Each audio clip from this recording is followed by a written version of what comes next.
welcome to Selma. Thank you. And welcome to Viewpoint and the WHBB audience.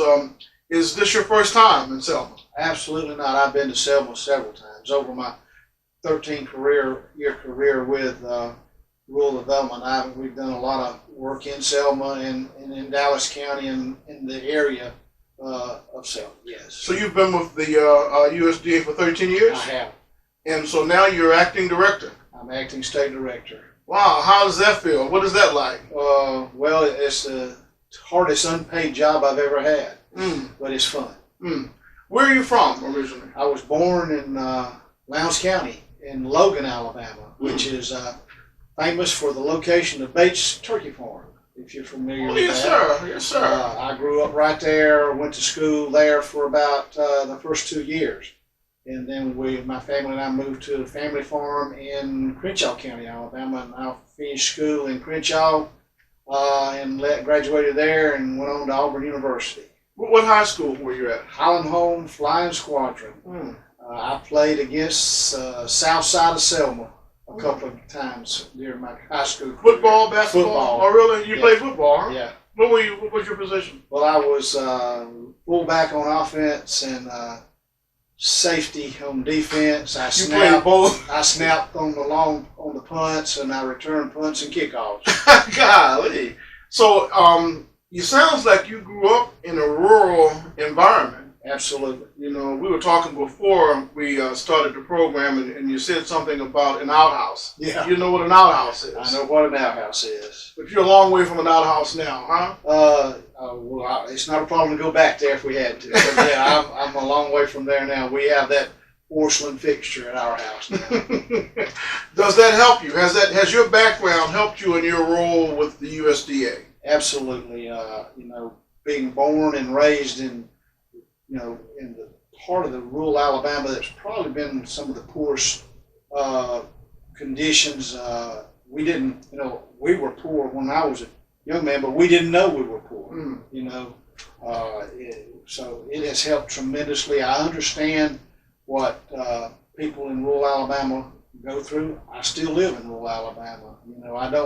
I live in Greenville, Alabama, but I have a farm that my father had in Crenshaw County, and I'm over there every day working on that farm and taking care of him. And my grandchildren are on that farm, and they're being raised like I was raised.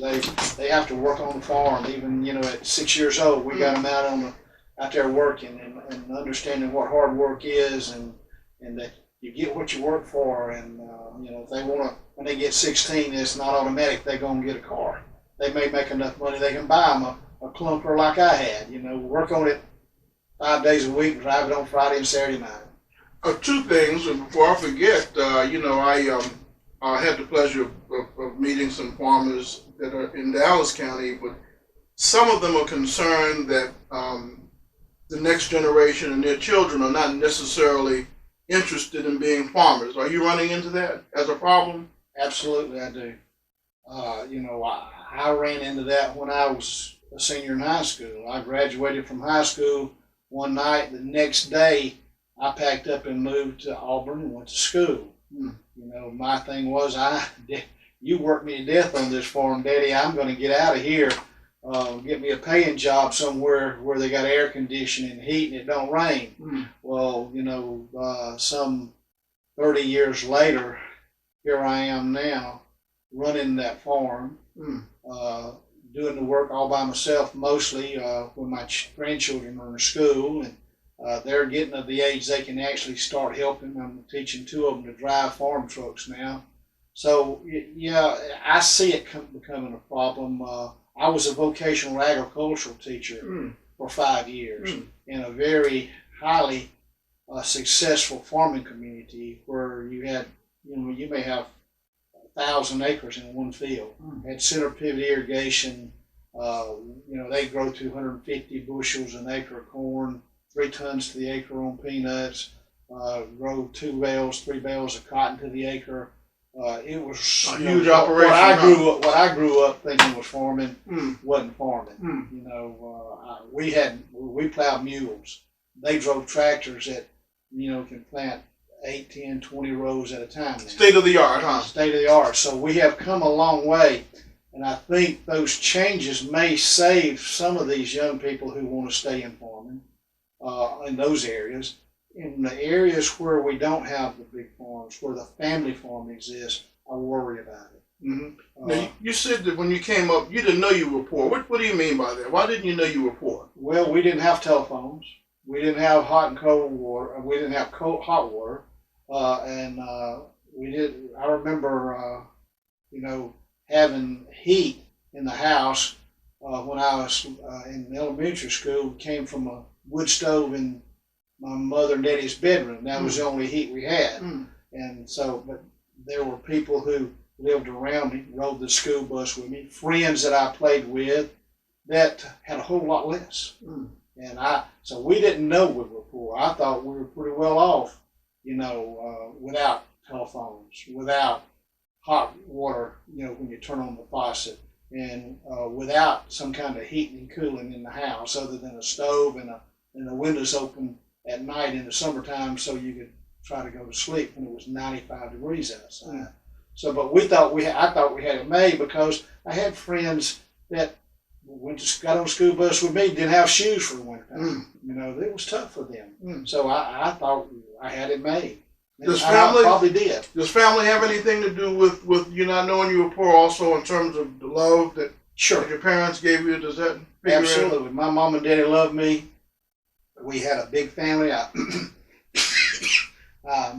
had two grandparents that I stayed with a lot. I liked staying with my grandparents, both sides of them. Aunts and uncles on the other side, cousins. We still, one side of us still gets together every summer at least, and maybe sometimes we get together every other Thanksgiving. There's, 75 to 100 of us, just the cousins. Wow. And we've been doing that since we were children. Now here we are in our late 60s and early 70s, and we're still doing it. Family is very important to rural people. I think family may be more important to rural people than it is anywhere else because, it wasn't long ago that you had more than just mom and daddy and children in the house. Your grandparents lived with you when they got old, or maybe when you got married, you moved into the house with your mom and your daddy and stayed there, and you raised your family. And when your parents got old, or your grandparents, you took care of them and raised them, as we say. So family is very important. You say that, and sometimes I say, well, Japan and some of the Asian cultures still practice that, but I think that's beginning to change too. I understand, but I had forgotten, that we have done it here too at one point. In terms of America, that should really then give you a passion or motivation for being with the USDA and helping rural communities. What do you guys do? Well, the USDA has several agencies within it, and our agency is the Rural Development. We, with the exception of maybe one or two small programs, we do not cross over into production agriculture. That is the Farm Service Agency's role. Our role is to develop rural communities like Selma, Uniontown, Marion, throughout the entire state of Alabama. And we have focused on the Black Belt a lot because it has been one of the biggest underserved areas in our state. And so I know I previously, and currently still do, also run the water and sewer and the community facility program as the program director. And we have spent a lot of money in the Black Belt area for water projects, sewer projects. The community facility program is where we do funding for volunteer fire departments, police cars, fire trucks, city halls. Is there a population requirement for you to get involved? Absolutely. There's a couple of things about population we'll talk about. The first one is on the water and waste program, what we call water and environmental. We serve rural areas, and we can serve rural communities that do not have a population that exceeds $10,000.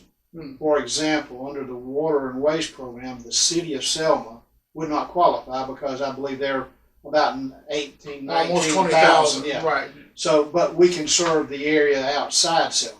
Now, when you get outside Selma, it doesn't matter if we have 30,000 people, as long as there's no one municipality within that area being served that exceeds 10,000. So an Oroville or Valley Graham would qualify for some of your services. Absolutely, Mhm. yes. Mhm. Then on the community facility program, that figure changes to 20,000, which then includes Selma. Hmm. Okay. Mhm. On the business programs, it goes to 50,000.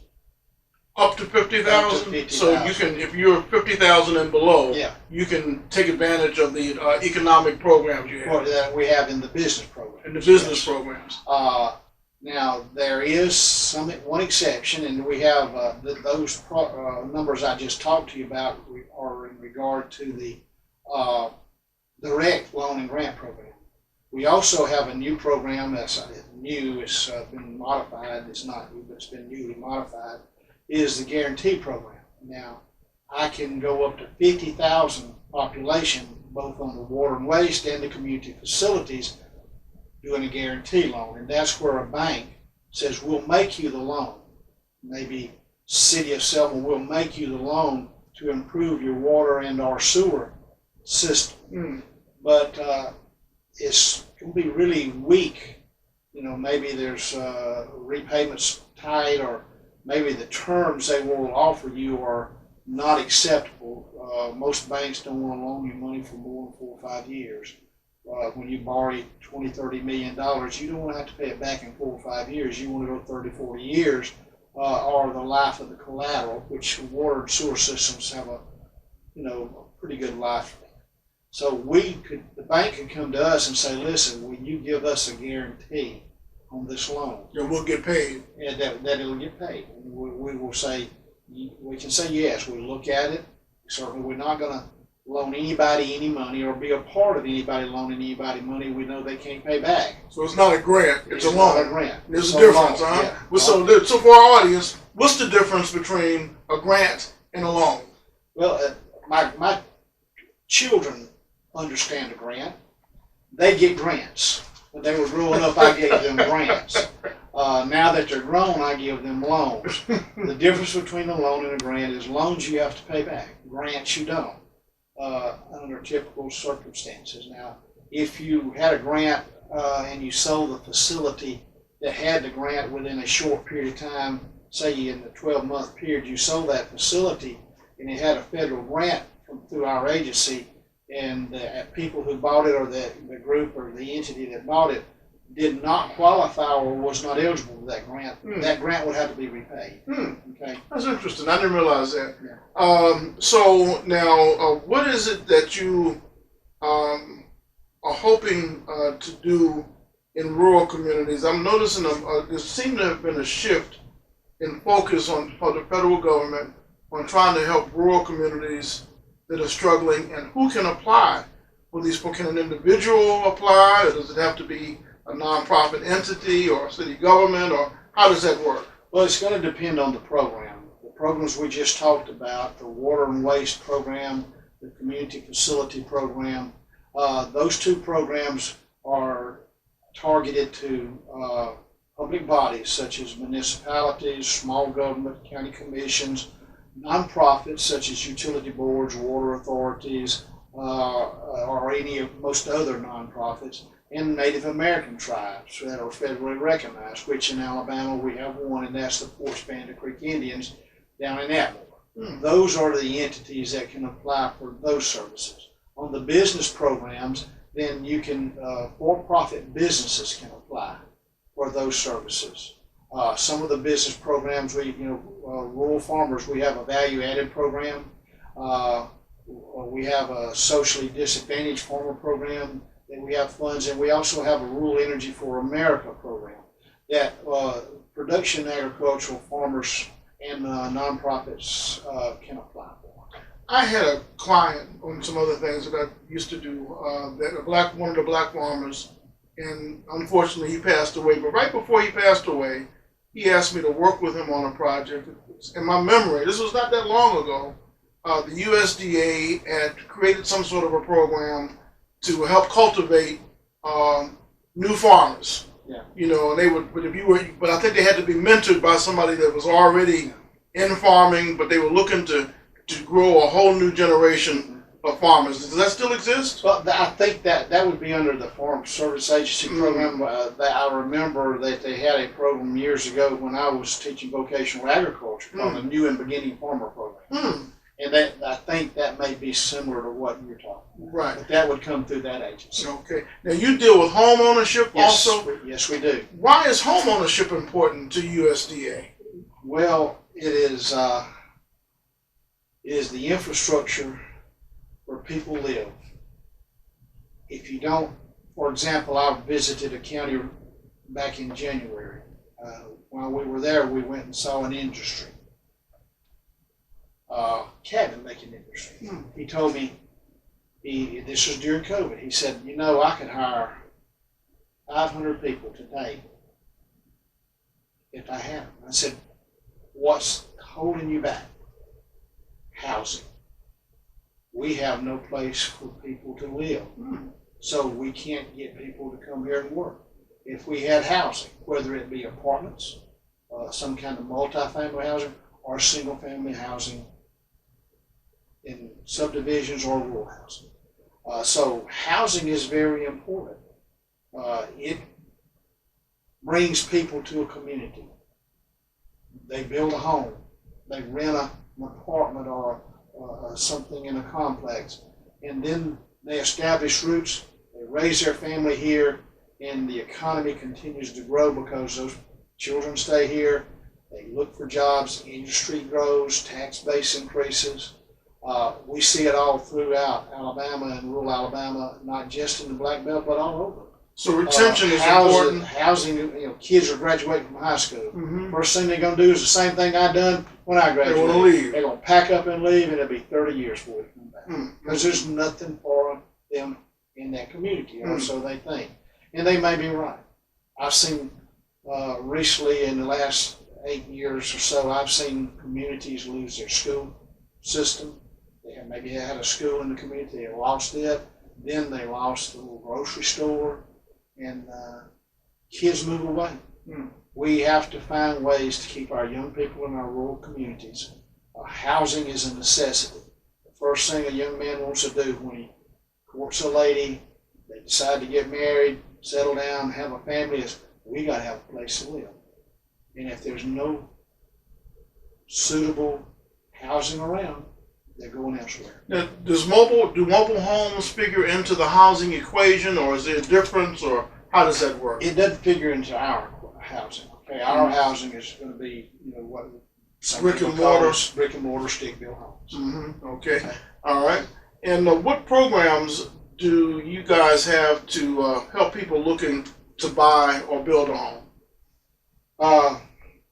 We've got several programs. We first have the direct single-family housing loan. You find a house you want to buy, or you have a house you want to build, you make application to rural development at one of our area offices located, there's 8 of them located throughout the state that serves particular counties, and you submit an application to them. We, are in the 21st century, so we can take an application that's been submitted online through our online application process.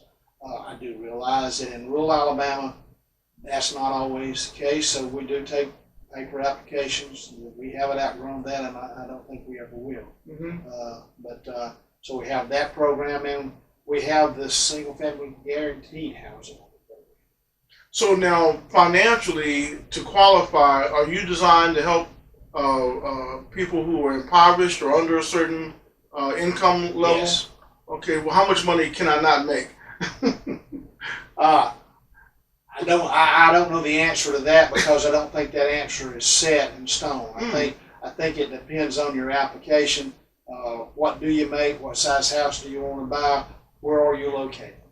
That's interesting. But the simplest thing to do there is to contact one of our area offices. We have people in that office who do nothing but single-family housing loans. and they will walk you through the process of determining what you can and can't afford, and make sure, because we don't want to put somebody in a house They can't afford. Right. I mean, It doesn't make sense. the The worst thing in not having a house to live in is being thrown out of a house you can't afford. Right. Now, I remember at one point you had a population threshold for cities, Right. for low interest loans, under 20,000 and above 20,000. Those are still there. They're still there. Yeah.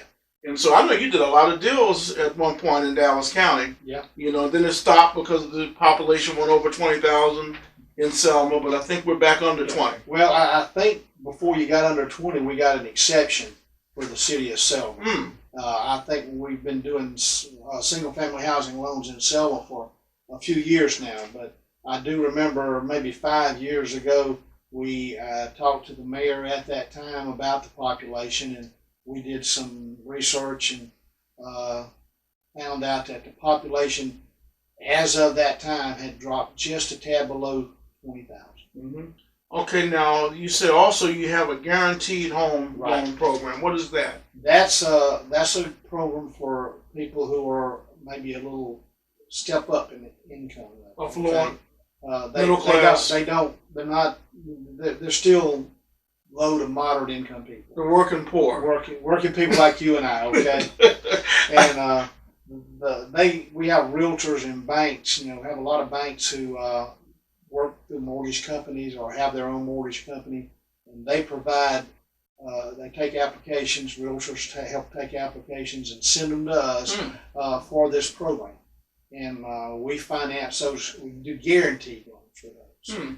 It's similar to the business guarantee, just say to the bank, you'll get paid. Yeah. Mm-hmm. Now, what about remodeling in terms of being able to, can they get their home fixed? Yes. Can you help with that? We have a program for that.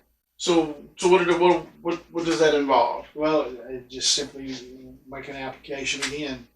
Tell us what you're going to do, what it's going to cost. You're going to need a contractor involved, and let us look at what your application. And it's all done on an individual application basis. Every one of them is looked at differently. There may be on the single family housing direct loan program. There may be subsidies involved where we help you keep the payment down for you, something you can afford. Same thing on the guaranteed housing program. Now, was there something in place for senior citizens? Did you have some kind of a homing repair for senior citizens? I believe there is something, yes. I think it's low interest. Yeah, there's a low interest loan for something like that. Yes. Right, okay. And what about the other help that you have available that can help potential homeowners? What do they need to do? Well, I'll say this, like I told a guy one time before, we have money. If you want us to help you, I got to have an application. So if you're out there, you're looking for a home in rural Alabama, in Selma, Alabama, if you're not necessarily very low income, but you're moderate income, you may be in a different location. We have the guarantee program. We have the direct program. Get an application. Fine. Call us. Call one of our area offices. Talk with those single family housing specialists. Find out what's available, because there's so much out there that we can do. What about credit? Does credit figure in? Credit comes in, but we help you with that. We try to find ways to, if we get a credit report and your beacon score, as I call it, is very low, then we look at it and say, this, we might can help you with this. That's their job, is try to find a way to get you in a home you can afford. Do you have situations where a person says, well, I applied now, my credit is not what it needs to be, but I can, over a period of time, I can repair it and come back? Does that ever happen? Yes, it does. Mm-hmm. And we work with you on that. Mm-hmm. What about from a business standpoint with businesses? Is there a major difference between the two type programs, or in the business program? Yeah, in other words, if the difference between a business loan and a home loan. Oh, there's a tremendous difference. So what do people need to know? On the business side, if you, we have, the biggest thing we have is a guaranteed loan program. So if you had a business and you wanted to expand your business, we could you go to the bank, again, the bank's going to say, yeah, I like this, but maybe it doesn't meet our minimum qualifications on repayment capacity, collateral, or maybe you've only been in business 2 or 3 years and we don't want to take the chance on you without some kind of help somewhere, some safety net. Then you can come to us, or the bank really comes to us and says, listen, will you look at this and guarantee a loan? We look at it. A guarantee won't make a bad loan good, but it will make a good loan to the bank more secure. The other advantage to the bank is, and particularly in rural Alabama where you have a lot of small banks, their legal lending limit may not allow you to make that business loan because maybe you need $10 million and their legal lending limit's $8 million. But with our guarantee, that guaranteed portion, say if it's 80%, 80% of that loan does not count against that local bank's legal lending limit. So that helps out the bank and it helps out the business also. What about numbers, telephone numbers? How do people get in touch with you, and how do you do that? Go to our website. It's rd.usda.gov/AL. It should have a map and also the county served, and it has also the numbers of each area office. And also, I'll give you our Twitter address. Okay. I'm not a Twitter person, so I'll do my best not to make a mistake. But it's at @RD_Alabama, and you repeat 2 times. Is that correct? I think that's right. Fine. Okay. I don't do make Twitter. Sure. I'll remind people. Yeah. Anything else that you'd like our audience to know in rural Alabama? Rural development in Alabama's sole purpose is to help the people, the businesses, the communities in rural Alabama grow and thrive. Without rural Alabama, Alabama can't be a success. Everybody knows that agricultural and industries are related industries are the backbone of our economy. Poultry industry, the cotton industry.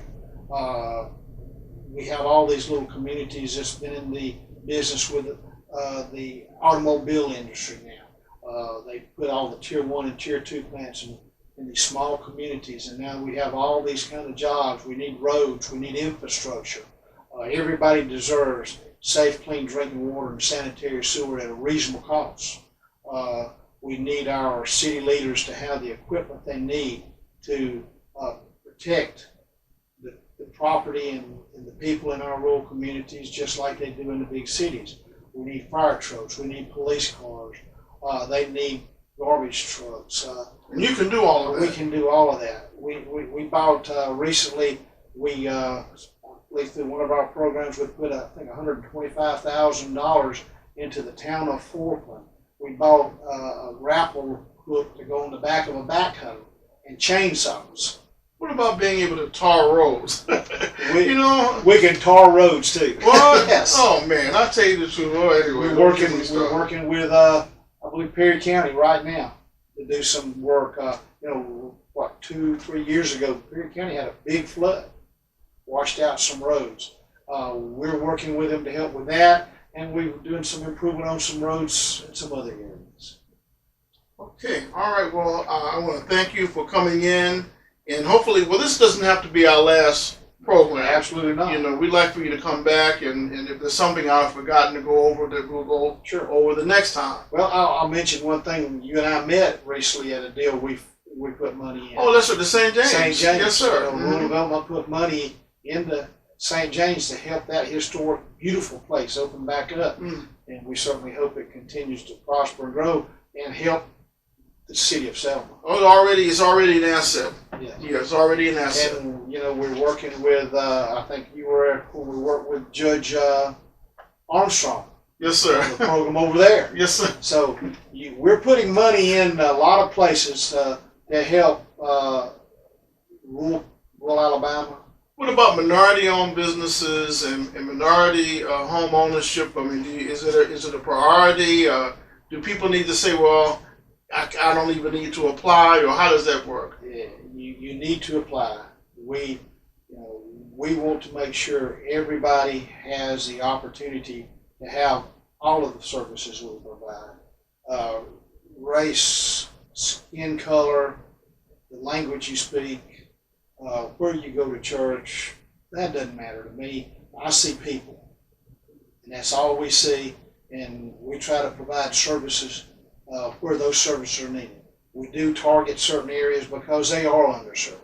The black belt, my 13 years, the black belt has been underserved in so many ways, and we have spent a lot of money, taxpayer dollars, through our programs in the black belt, and we still have money to go. We'll tell you, our congressional delegation works hard to provide funding for all our programs so that we can get out into Alabama and provide those services where they're needed. Thank you so much, Mr. Bowen, for coming in. Thank you. And we look forward to seeing you again. Appreciate it. Yes, sir. Good deal. Yeah, I thought that was Absolutely. Man, I don't know how to read it.